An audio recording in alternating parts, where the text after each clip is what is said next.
ये सवाल दिया गया है बहुपद 3x² + 5x + 2 के शून्यकों का योगफल ज्ञात कीजिए। तो इसमें शून्यकों का योगफल निकालना है, ठीक है। योगफल का फॉर्मूला क्या होता है? शून्यकों का योगफल फॉर्मूला होगा इसका -b/a। तो इसमें b और a की वैल्यू पता लग जाए, वो वैल्यू यहाँ रख देंगे, मान निकल के आ जाएगा योगफल का। अब ये b और a कहाँ से आएगा? तो ये है इसके लिए बहुपद दे रखा 3x² + 5x + 2 इक्वल टू में 0 लगाना है। इसकी तुलना करना ax² + bx + c बराबर 0 से तुलना करेंगे।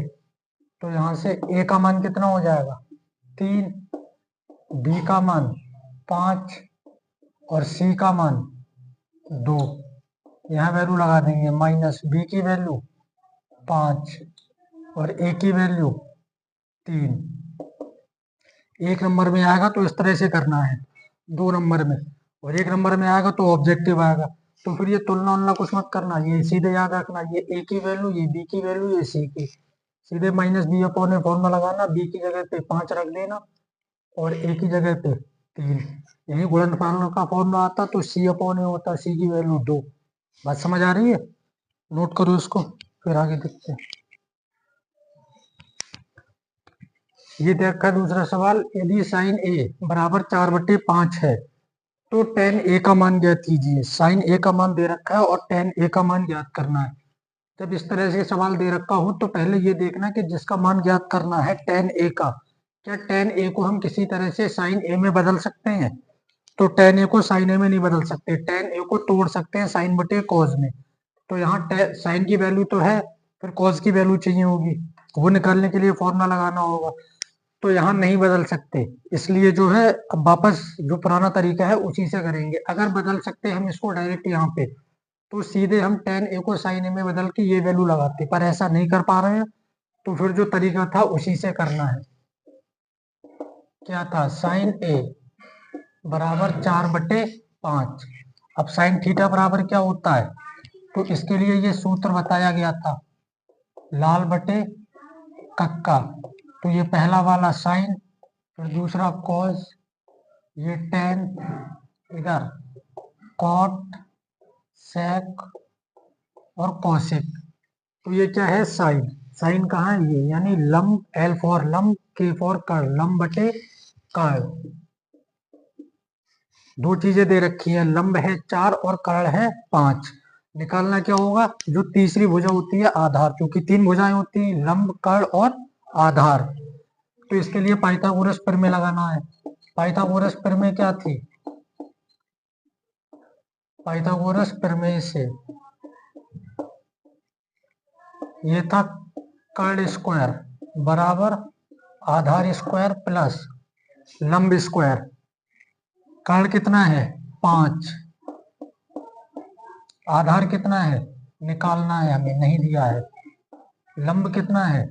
4 का स्क्वायर, 5 का स्क्वायर 25, आधार का आधार स्क्वायर, 4 का स्क्वायर 16, 5 का स्क्वायर 5 गुणा 5, 2 बार 5 की गुणा, और इसी तरह 4 का स्क्वायर तो 4 गुणा 4, 2 बार 4 की गुणा 16।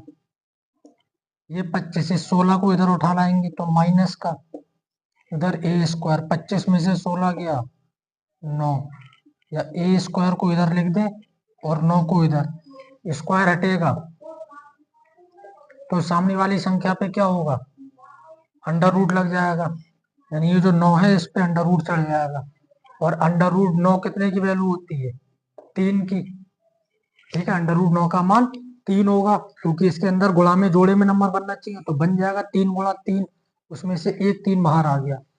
अभी आधार भी हो गया। निकालना क्या था? tan a, और tan बराबर क्या होता है? लंब बटे आधार। लंब कितना था? 4, और आधार ये निकल के आया, तो tan a का मान कितना हो जाएगा? 4/3। नोट करो इसको।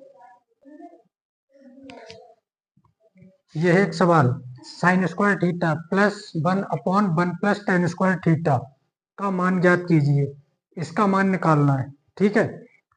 अब यहाँ ध्यान दो थोड़ा, ये साइन स्क्वायर थीटा ये तो ऐसे ही रहना है, प्लस 1/1 + tan²।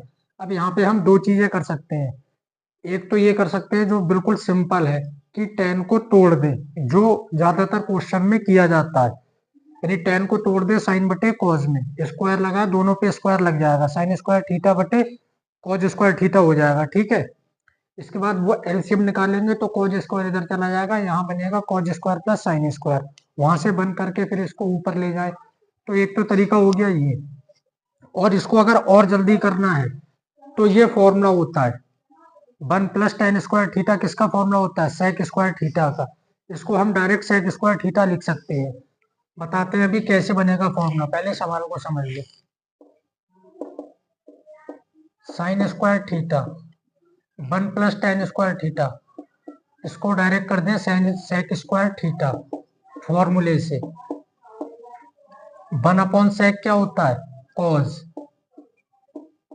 ये फॉर्मूले हैं, इसमें तो कोई परिवर्तन हो नहीं सकता, ये याद ही करना पड़ेगा। 1/sec क्या होता है, कॉज। स्क्वायर लगाता लगा दिया, sine square theta plus cos square theta, ये क्या होता है 1, फॉर्मूला होता है ये। तो जिस तरह से sine square theta plus cos square theta 1 होता है, इसी तरह से एक फॉर्मूला होता है sec square theta minus tan² theta = 1। और यहाँ से सेक स्क्वायर थीटा इसकी वैल्यू निकालनी, तो ये tan इधर चला जाएगा प्लस में। यही चीज दे रखी थी यहाँ पे 1 + tan² थीटा, तो ये पूरा किसके बराबर था, सेक स्क्वायर के। इसी वजह से इसकी जगह पे हमने सेक स्क्वायर लिख दिया, और फिर ये 1/sec हो गया कॉज। अगर इसको हम दूसरी तरह से करते तब क्या करते, तो केवल इतना सॉल्व करके बता रहा, ठीक हो। मान लो ये था 1 + tan² थीटा, यहाँ इसको तोड़ते साइन स्क्वायर बटे कॉज स्क्वायर में, इसके अपॉन में 1 मानते, एलसीएम आता कॉज स्क्वायर, 1 से कॉज स्क्वायर बाद में कॉज स्क्वायर की 1 से गुणा, cause square theta plus sine square theta, cause square theta plus sine square theta, ये अभी बताया है क्या होता है 1 अपॉन में कितना है कॉज स्क्वायर थीटा।